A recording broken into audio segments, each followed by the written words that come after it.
Windsor Agreement, saying, quote, "We are not stupid," end quote. Eurosceptic MP Mark Francois warns Rishi Sunak, and Mark Francois is the chair of the ERG.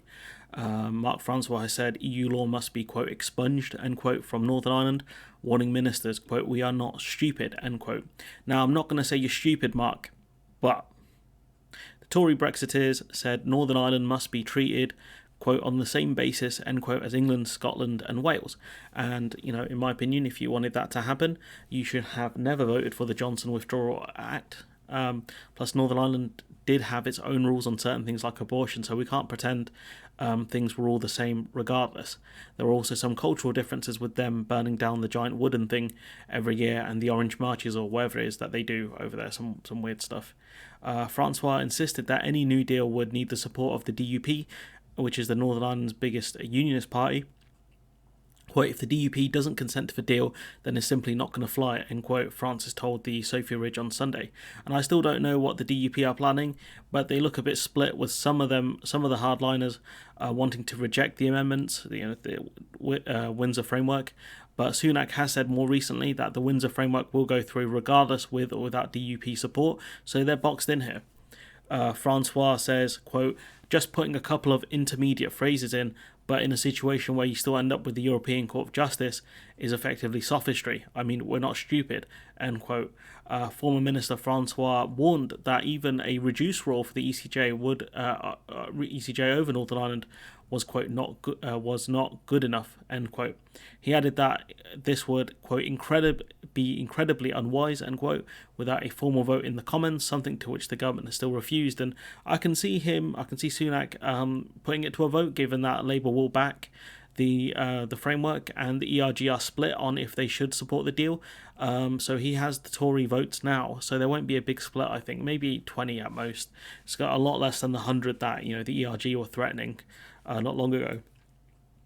But I think more importantly than that, you got these Eurosceptics, hardliners like Chris Heaton-Harris and Brexit hardman Steve Baker backing the deal. So it's going to be very difficult for the ERG to push on that end. I have read today that Boris Johnson has rejected the Windsor framework, which I'll talk about in a different video.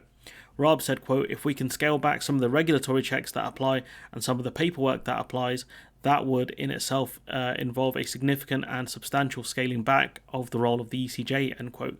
And that was Dominic Raab. And I mean, this probably is the most intelligent thing Raab has said for a while. But yes, less friction means hopefully less chance of a court case. But if we actually uphold our end of the agreement, that also means less chance of a court case. Raab, that's something we saw recently with the EU taking us to court. But then I think they've paused those court cases again. Also speaking on the Sky Show, David Lammy, the Foreign Secretary, said it would be vital for Labour to back Sunak on this. Lammy said, quote, "If he does get a deal, then credit to him, because this is hugely important for the national interests of our country and for the people of Northern Ireland," end quote.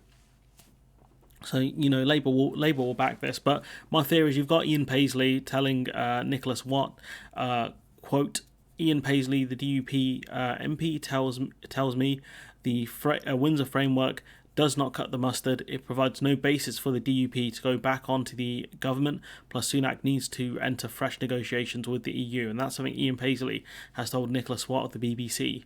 So clearly he's not happy about it, and he's been consistent in his disdain for the Windsor framework and the need for renegotiate it again. Yeah, it's clear that the ERG, there are still some hardliners that want to scupper the agreement, but they don't have the numbers. They never had the numbers, and this split that opened within the Tory party is a lot smaller than I thought it was going to be. But I think the budget will be the next interesting thing to see what happens with that. But anyways, I'm going to leave it there. Let me know what you think in the comments below. Like, comment, share, subscribe. Support the channel on Patreon if you can. And hopefully I'll see you in the next one.